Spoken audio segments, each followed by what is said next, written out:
What's up, YouTube? Here for yet again another video. This time we'll be doing what was sold to me as a pastel pied male. I'm not too 100% sure on the pastel part of it. Now, he does have very good color to him. A lot higher contrast than normal. Can't judge him by him right now because he's browning out a little bit, like he's getting ready to shed. Which honestly I wouldn't be too surprised about, because he's eaten 3 times since I've had him and hadn't shed yet. So he's probably getting ready to. But a pied is very significant for me. I actually used to be afraid of snakes. And then I saw a pied with a friend of mine at a reptile expo. And I decided, you know, I just have to have that snake. I've got to have me a pied.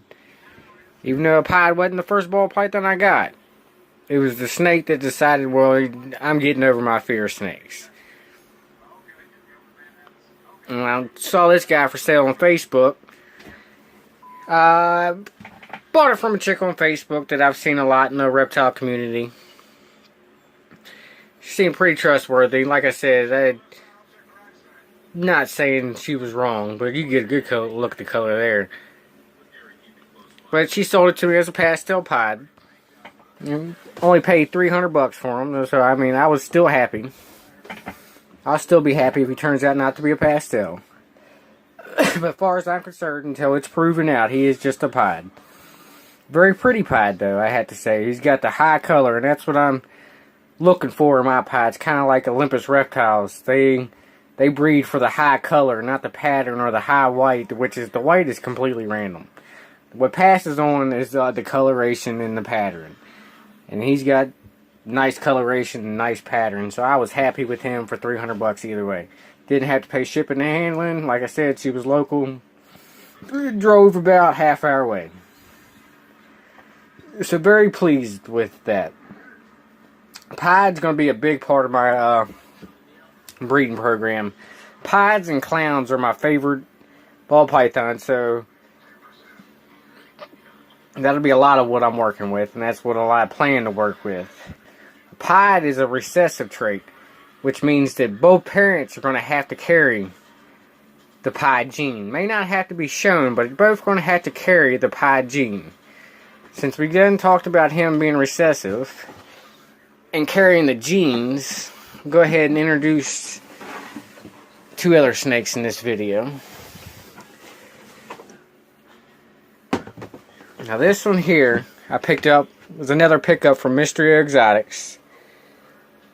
That male, the banana, the pied, he's about 131 grams. Now this girl here, she's a late 2017. She's about 100, this one's 130 grams. But she is what is called a het pied, means she carries the pied gene in her, but she's not a visual pied. So she will be set up to be his girlfriend. Now, although she is not a visual pied, you could take a pied and breed to her, and 50%, odds are 50% of the babies are going to be pied, and the other 50% are going to be 100% het for pied. But I picked this one up real cheap too. That was actually a purchase with the calico. But I got this one and the other het pied female I have. I picked them both up for $90 together from Mystery Exotics. And like I said, that's a pretty good dude to deal with. I've got a couple of the snakes here. Getting ready to buy some more of the snakes as soon as they're all fed up and ready to be sold. But here is the bigger one. She's about 195 grams. The reason I chose her, she's just got a much darker pattern than the other one. And the other ones he had for me to choose from. This one was just caught my eye. But She doesn't look like nothing special now, but she's got that head pied gene in her, so she'll pass it on. But that's my het pied collection and my pied collection. Would always love to hear you guys' advice, what y'all think I should add to my collection to go with certain projects. What anything you guys think I'm doing wrong, anything like that. Any kind of comments you guys have, I'd love to hear. Smash that like button and subscribe. Peace, YouTube.